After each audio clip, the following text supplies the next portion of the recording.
I mean, my mind and my body just took over. And being around the championship guys, being around James Jones, Mike Miller, Brian, obviously, K Love, Kai, Shump came with me. Being around so many good group of guys who had that same goal, I couldn't be selfish in that aspect. You mentioned LeBron. We just saw him up here a little bit ago. Something about him seems reinvigorated. He even said that. What's he been like this summer? A jerk. Honestly, he's a jerk because he calls me at 6:30 in the morning and asks me what I'm doing. Obviously, I'm asleep. Only you wake up at the crack of dawn and go work out. So he's been a jerk. You know, he's a great guy, but honestly, he gives me that determination to be better. Honestly, and that's all you can really ask. I mean, obviously he's a great person and a great guy, and he'll give you the shirt off his back. But when the best player in the world can be in the gym at 6 a.m.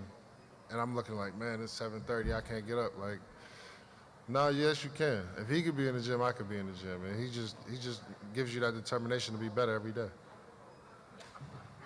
Marla Ridenour, Akron Beacon Journal. Just one more thing on that, though. Can you tell by his demeanor, not just the fact that he's getting up early, that something has changed? Me personally, I can, but a lot of people wouldn't because that's just who he is. He's a pretty outspoken guy, I would say.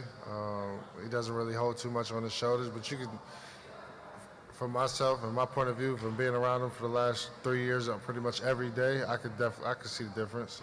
He's just driven because at the end of the day, for whatever reason, he's not in those conversations of whether it's MVP or being, he might not be the best player in the world. It's not so much to prove to you guys, just to prove to himself. And I think when you can continuously do that and keep rejuvenating yourself and with being the best player already, that's something special.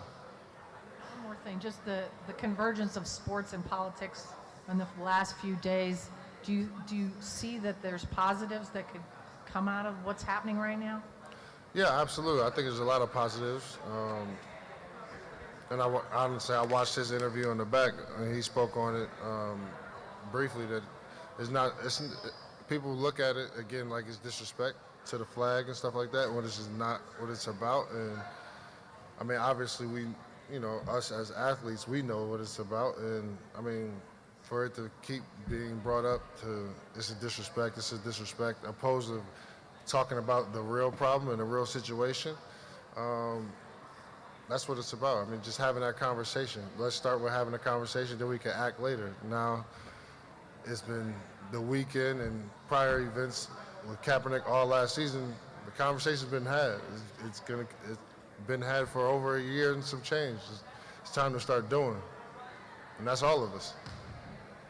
JR, Spencer Davies, Basketball Insiders. Just curious, for you physically and mentally, last year you came into this situation, you weren't here because of the whole contract situation.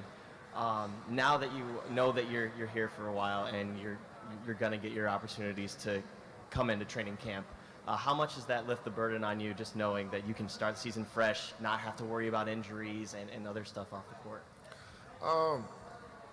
I was here, I just wasn't here. You know, I was around the team, I was kicking it with the guys and stuff like that. I just wasn't able to do this, which I really don't like to do anyway.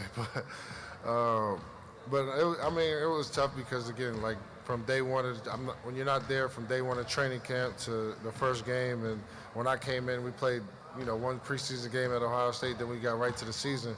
It was extremely tough. My timing and stuff was off, but now that I get to, have a vocal impact as well as just being there for the guys, I think it'll be much better.